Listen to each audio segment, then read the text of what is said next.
Question number 4. By eliminating y from the equations, x plus y is equal to 2 and x squared plus xy minus y squared is equal to minus 1, show that x squared minus 6x plus 3 is equal to 0. So let's start with question 4a. We have x plus y is equal to 2 and x squared plus xy minus y squared is equal to minus 1. Now when the question says eliminate y, that means we need to make y the subject of formula in the linear equation. So our first equation is linear equation. So we will make y the subject of formula. Y is equal to 2 minus x. So this value of y we can plug in wherever there is y, and hence y will be eliminated. So let's substitute and simplify x squared plus x into 2 minus x minus 2 minus x the whole squared is equal to minus 1. Expanding, we have x squared plus 2x minus x squared minus of the bracket. So bracket is 4 minus 4x plus x squared. I have expanded the bracket directly by a plus a minus b formula. Now I can cancel out x squared and minus x squared. So I have 2x left here, and this minus sign will multiply with each term inside the bracket. So I have minus 4 plus 4x minus x squared.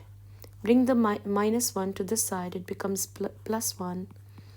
Now I have minus x squared plus 4x plus 2x, which is plus 6x, and minus 3 is equal to 0.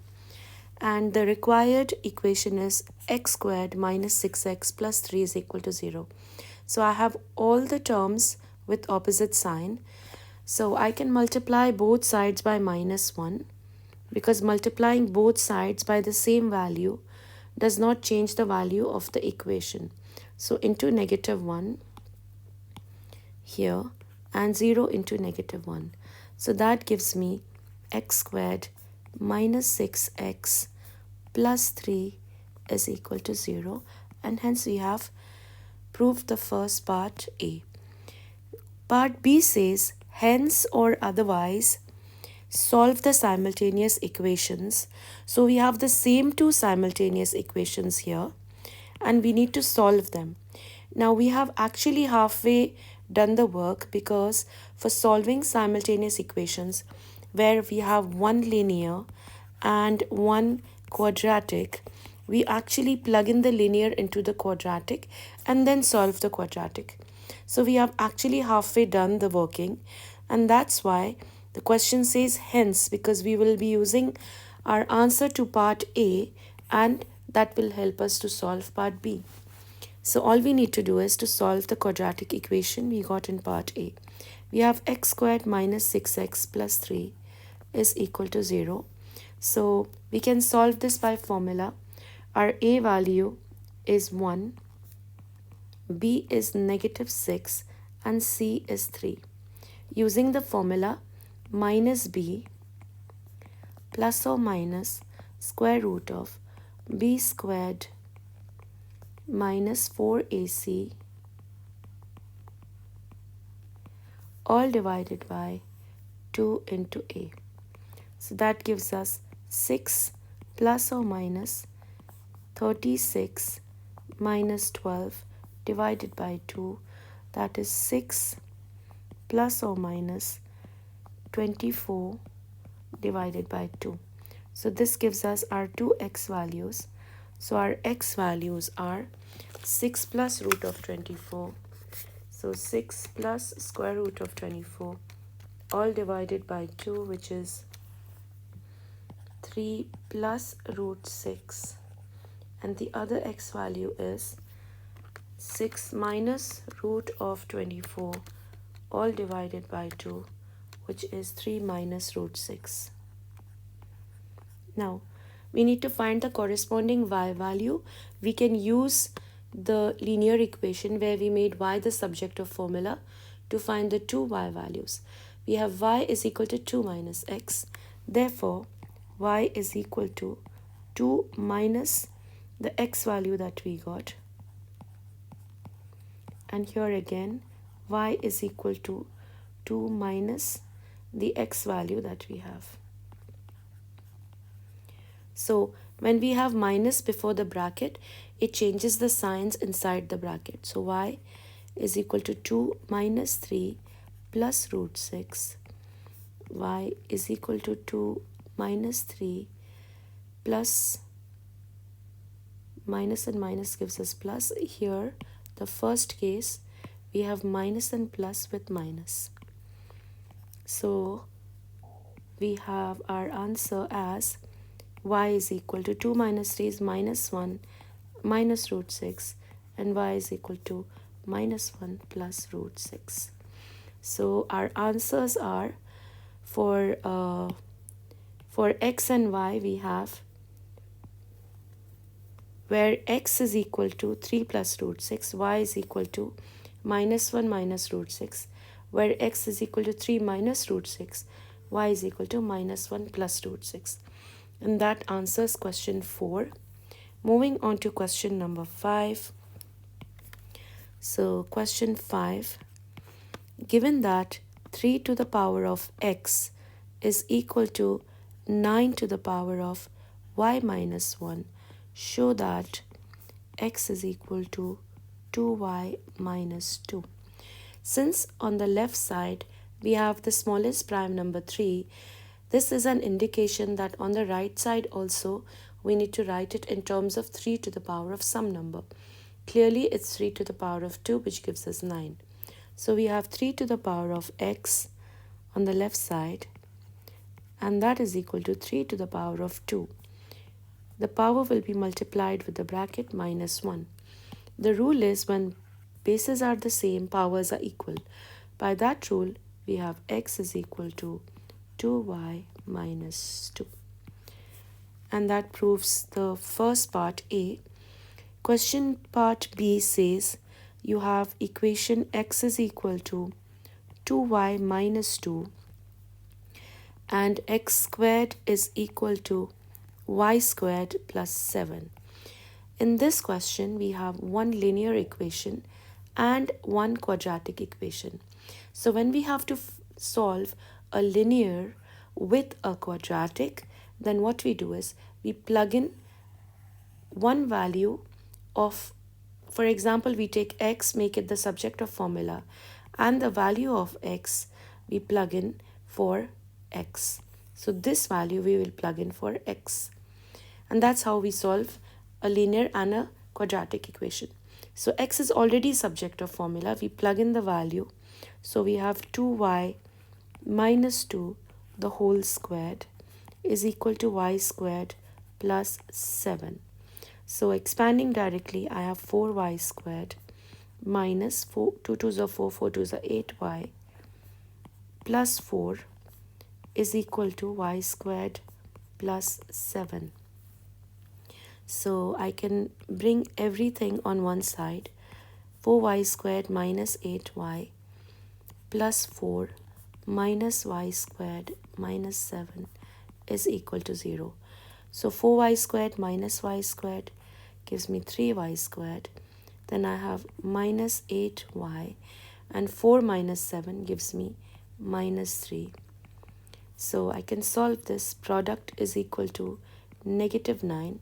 Product is this 3 coefficient of y squared into this, and the sum is minus 8. So the sum is equal to negative 8. The two numbers are minus 9 and positive 1. Splitting the middle term, I have 3y squared minus 9y plus 1y minus 3 is equal to 0.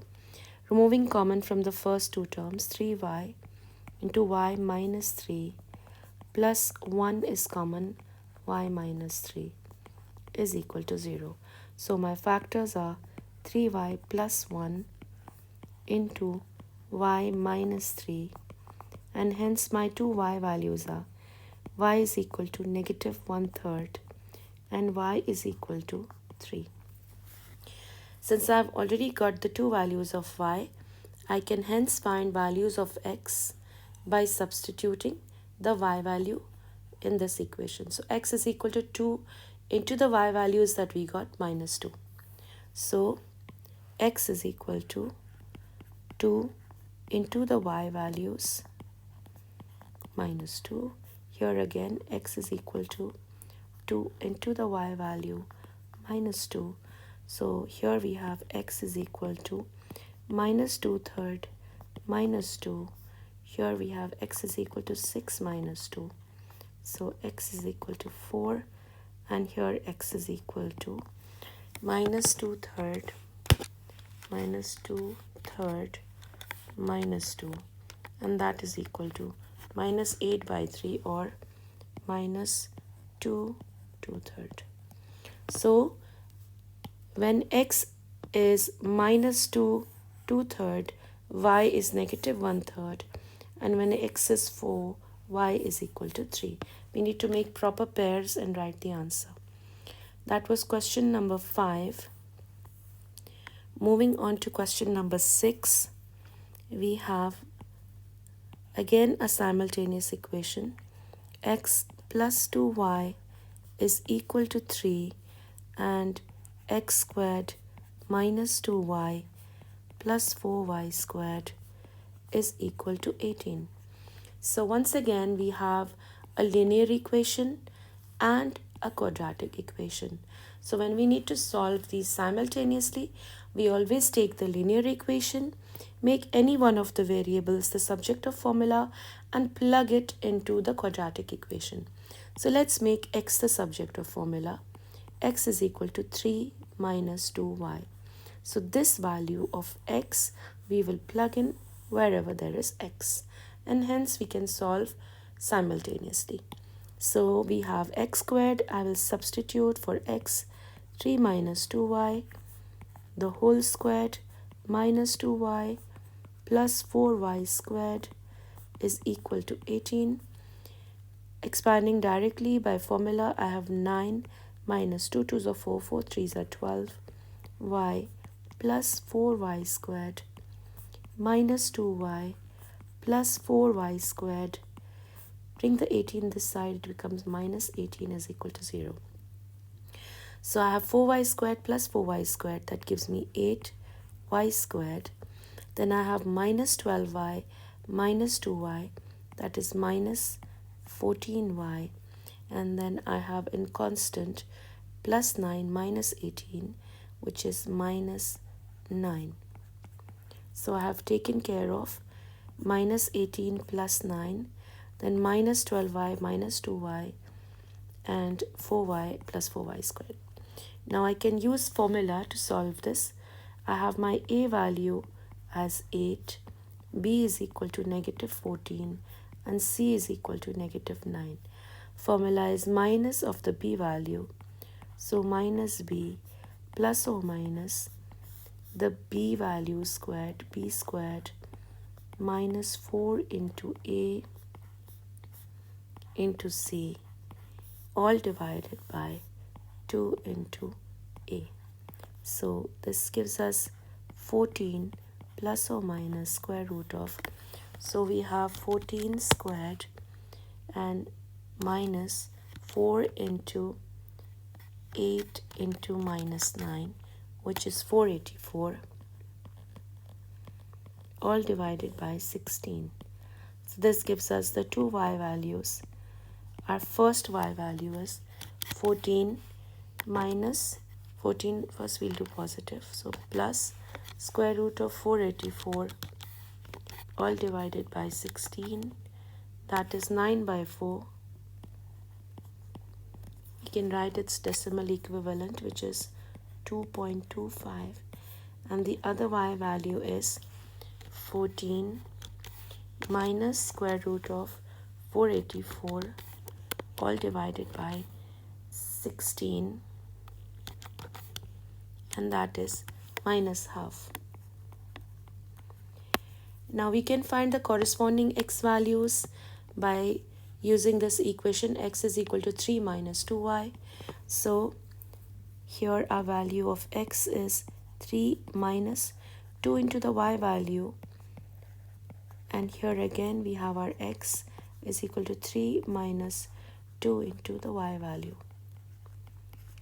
Therefore, calculating x, we have 3 minus 2 into 2.25. That gives us minus 1.5. And here we have x is equal to 3 minus 2 into negative 0.5, and that is equal to 4. So when x is negative 1.5, y is equal to 2.25, and when x is equal to 4, y is equal to negative 0.5. And that answers question number 6.